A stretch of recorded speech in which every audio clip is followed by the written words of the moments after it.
Welcome, my friend. All right, this is a little tip I just want to share with how we should all be breathing throughout our everyday life. A couple things to consider with parasympathetic, sympathetic nervous systems, and then also physically where we should be breathing and why we should be breathing in these certain areas of our body. So I just want to share a little story about myself and how I used to breathe for 80% of my life.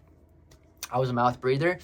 Switch that, we're going to be breathing through our nose. If you're at rest, it's different. If you're working out, there are a few occasions and circumstances where you can absolutely breathe through your mouth. The breathwork journeys that we do is going to be one of them. But for when you're at rest, when you're in everyday life, primarily I want you breathing through the nose because it increases nitric oxide and there's incredible other benefits that we can talk about later. So I was breathing for most of my life in my chest, and it would look like this.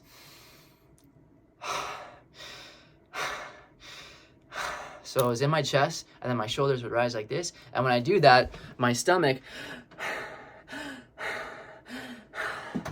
would actually go in on the inhale, and then out on the exhale. That's how I breathe. And again, nobody taught me anything when I was younger. Don't judge myself as a kid, but I just want to bring awareness. I've read many books, and I'm a certified breathwork coach, and I really want to bring awareness because it's one of the most important things. And it's such a shift that we can create through new habits and then make it an unconscious thing that we can do every day without even thinking about it. That's the goal. So instead of breathing into our chest, which is inefficient because we don't have a lot of muscles up here for the breath, it's actually also when we breathe into the chest, it channels the sympathetic nervous system, which is our fight or flight response. So we breathe, like what happens when a car comes and like almost runs us over? What happens when we see something that's terrifying? We breathe in the chest. It's a mechanism that we have that's been around since the beginning of time. And when we do that, so anytime we breathe into the chest, it's signaling the sympathetic nervous system that goes, oh, what's going on? I'm on fight or flight. Something's wrong.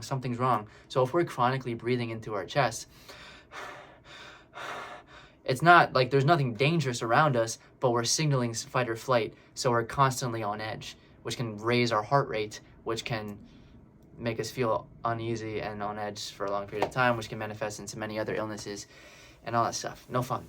So how do I want us to breathe? I want us to breathe deep into the diaphragm. As an actor, we talk about diaphragmatic breathing to project. As a singer, we talk about diaphragmatic breathing to be able to extend your notes and again, project.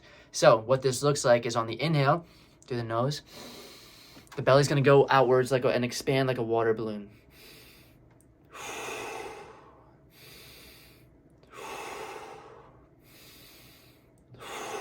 So inhale out, fill it nice and big. Imagine like you're filling a water balloon is going out. And then exhale, diaphragm comes in. Inhale, exhale. And when we do this, shoulders are not rising, chest isn't doing anything, it's just into the diaphragm. When we breathe in this area, it's signaling parasympathetic, which is rest, digest, and recover. When we do this, calms our nervous system down. When we do this, it decreases our heart rate and can get us into that state of calm and presence. It's great for getting to a state of meditation. It's great for life is crazy, and then you just take a deep inhale. Exhale a little bit longer to get more parasympathetic and breathe into the belly.